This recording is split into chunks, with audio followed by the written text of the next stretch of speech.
By November 1918, intelligence and quartermaster records suggested that well over 3.5 million Lee-Enfield rifles had passed through British and Imperial service since 1914, scattered from the depots of Woolwich to the trenches of Flanders, from Salonika to Mesopotamia, from Gallipoli's beaches to the training camps of Aldershot.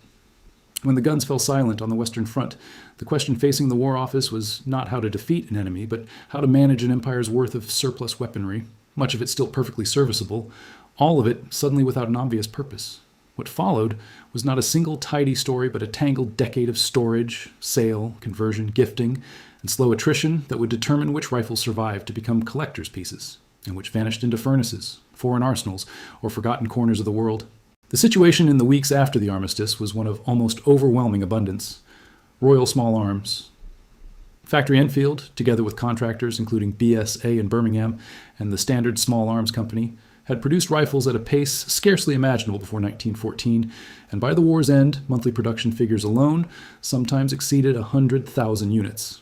Millions of short-magazine Lee-Enfield Mark III rifles, the standard infantry weapon since 1907, sat in ordnance depots at Weedon, Chilwell, and Woolwich, whilst hundreds of thousands more were being shipped home from theaters across the globe. Return convoys brought rifles back from France in numbers that overwhelmed the receiving depots. Some estimates placed returned stock at over 2 million rifles within 18 months of the armistice. Many arrived filthy, rusted, or damaged, requiring inspection and refurbishment before they could even be classified as fit for reserve stock. The immediate logistical challenge was not destruction, but simply storage. Warehousing space, oil, grease, and manpower were all in short supply, and the Ordnance Department found itself managing an inventory problem of extraordinary scale at precisely the moment demobilization was stripping away the very personnel needed to manage it. Unlike German war material, subject to the disarmament clauses of the Treaty of Versailles and the scrutiny of the Inter-Allied Control Commission, Britain's own rifles faced no external mandate for destruction. The debate here was economic rather than political. And what should a peacetime empire, its treasury drained by 4 years of war, do with millions of serviceable rifles it could not possibly need again on such a scale? Some argued for retention against future contingency. Others, particularly in the Treasury, pushed hard for disposal and cost recovery. This tension between hoarding, selling, and scrapping would shape the rifle's fate for the following 2 decades. Britain's own handling of the surplus proceeded along several tracks simultaneously. The War Office retained a substantial reserve, recognizing that the reduced peacetime army, the territorial force, and officer training corps units across the country would all continue to require rifles for drill and range work. Depots such as Weedon in Northamptonshire became vast repositories, their sheds holding rifles in reserve of war condition, cosmolined and racked by the 100,000, some of which would remain there, essentially untouched, for over 20 years. Simultaneously, the government authorized the sale of substantial quantities as surplus, both domestically through licensed dealers and internationally. Rifles were sold to Dominion governments, to police forces throughout the empire, and to civilian shooting organizations, including the National Rifle Association, whose Bisley ranges absorbed thousands of Mark III rifles, converted or retained for target shooting. The Royal Navy and Royal Air Force conducted parallel but smaller-scale retention exercises, keeping rifles for shore establishments and ceremonial units respectively, though naval small arms policy remained subordinate to War Office direction throughout the period. France's interest in British rifles was limited, but not absent. French forces had used small numbers of Lee-Enfields early in the war under supply-sharing arrangements, and after 1918, French arsenals evaluated captured and surplus Allied small arms alongside German Mausers as part of a broader post-war assessment of infantry rifle doctrine, though France's own Liebel and Berthier systems remained dominant, and no large-scale French adoption of the Lee-Enfield followed.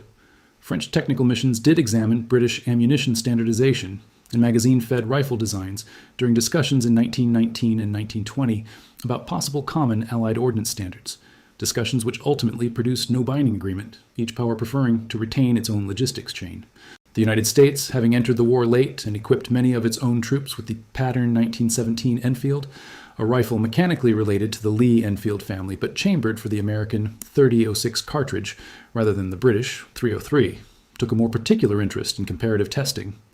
At Springfield Armory and at Aberdeen Proving Ground in Maryland, American ordnance officers conducted trials comparing the Lee-Enfield's rear-locking bolt and 10-round magazine against the front-locking Springfield M1903 and the P-17. American reports, several dated through 1919 and 1920, noted the Lee-Enfield's exceptionally fast bolt action cycling, attributable to its rear-locking lugs and cock-unclosing design, and its 10-round capacity, double that of most contemporary rifles, as genuine tactical advantages, even as they favored the Springfield's inherent accuracy for their own service purposes. These findings fed into interwar American discussions of semi-automatic rifle development, though the connection to the eventual M1 Garand program was one of comparative lesson rather than direct lineage. If you're finding this deep dive into post-war ordnance history interesting, consider subscribing. More consequential than any Allied technical mission was the scattering of Lee-Enfields across the wider world through arms sales and colonial policing needs. Thousands were transferred to Dominion forces in Australia, Canada, New Zealand, and South Africa, where they continued in militia and reserve service for years, and where Lithgow in Australia continued domestic Lee-Enfield production entirely independently of the surplus question. Rifles were sold or gifted to smaller Allied states, including Belgium and Portugal, whose own war-depleted armories welcomed the influx. Egypt, Iraq, and other territories under British administration or influence received quantities for police and levy forces.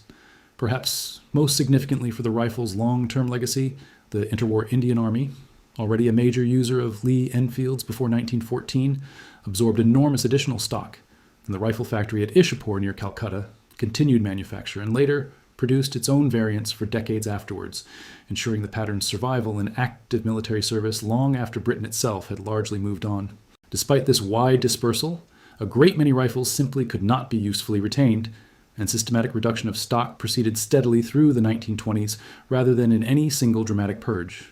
Obsolete or damaged rifles, particularly older long Lee-Enfields and magazine Lee Metford patterns still lingering in reserve from before 1907, were condemned in batches and broken up for scrap metal, their walnut furniture salvaged or burned, and their steel components melted down at commercial scrapyards under War Office contract. Records from Wheaton and other central depots describe periodic condemnation boards convening to assess stock condition with rifles found beyond economical repair, marked for destruction. Contemporary Ordnance Department returns suggest that several 100,000 rifles were formally struck off charge and scrapped between 1920 and 1930 alone, a figure dwarfed by the millions retained but still substantial. Economic pressure drove much of this. Metal reclamation offered modest revenue at a time of severe fiscal constraint. Storage costs for unwanted stock were a constant drain, and successive governments, mindful of the 10-year rule's assumption that no major war was imminent, saw little reason to maintain reserves at wartime levels. Unlike German chemical stockpiles, which posed genuine safety hazards requiring careful demolition, rifle disposal was comparatively mundane, a matter of cutting bolts, drilling receivers, or simply crushing actions before the resulting scrap was sold on. What is harder to quantify, and largely lost to record-keeping gaps of the period, is precisely how many individual rifles were scrapped as opposed to sold, converted, or quietly retained by returning soldiers who never handed theirs in, a leakage that official inventories could never fully capture. The rifles that did survive owe their existence to several overlapping factors. Continued military utility was paramount, because the basic Lee-Enfield pattern remained in first line or reserve British and Commonwealth service through the Second World War and into the 1950s in the improved No. 4 Mark I form. Enormous numbers of earlier Mark III and Mark III rifles were retained, reconditioned, and reissued rather than scrapped, a continuity almost without parallel among former Great War infantry rifles. Surviving examples today can be found in the collections of the Royal Armouries at Leeds, the Imperial War Museum in London, the National Firearms Centre, and numerous regimental museums across Britain, whilst substantial numbers remain in private and collector hands, sold through licensed dealers as deactivated or historic firearms, particularly rifles bearing identifiable factory markings from Enfield, BSA, or Lithgow. Restoration specialists today prize rifles with intact matching serial numbers on bolt and receiver, features often lost through decades of arsenal refurbishment and part swapping, corrosion, sporterization for civilian hunting use during the interwar decades, and the simple attrition of a century's handling have all reduced the pool of rifles in original 1918 configuration, making unaltered Mark III examples with clear wartime proof marks genuinely scarce and valuable to collectors today, whilst the far more common No. 4 variants from the Second World War era remain comparatively affordable and plentiful. The Lee-Enfield's post-war afterlife carries a legacy quite different from that of captured German technology. Rather than being studied briefly and then destroyed, it remained in frontline or reserve use for the better part of another 40 years, its rear-locking bolt and rapid-fire capability influencing British small arms doctrine well into the era of the No. 4 and eventually the L1A1 self-loading rifle.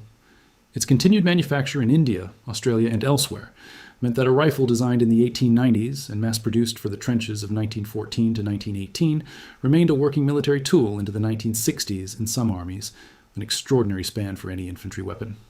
What can be seen in museums today, from Leeds to Canberra, represents only a fraction of the millions once racked at Wheaton, a reminder of how thoroughly even the most abundant wartime equipment can be dispersed, converted, and quietly worn away by the ordinary passage of peacetime decades. The rifles that filled those depot sheds in November 1918 did not vanish in any single dramatic reckoning. They were sold, gifted, reissued, reconditioned, and only gradually scrapped, their fate decided not by treaty commissions, but by the slower arithmetic of empire, economy, and continued utility. From the millions once in store, only a comparative handful remain today in fully original condition, prized precisely because so many others simply carried on working until they wore out. If you found this video insightful, watch what happened to Britain's surplus Vickers and Lewis machine guns after World War I next. It explores how these weapons, unlike the rifle, faced a much swifter and more selective post-war culling. Like this video, subscribe, and hit the bell for more. Thanks for watching.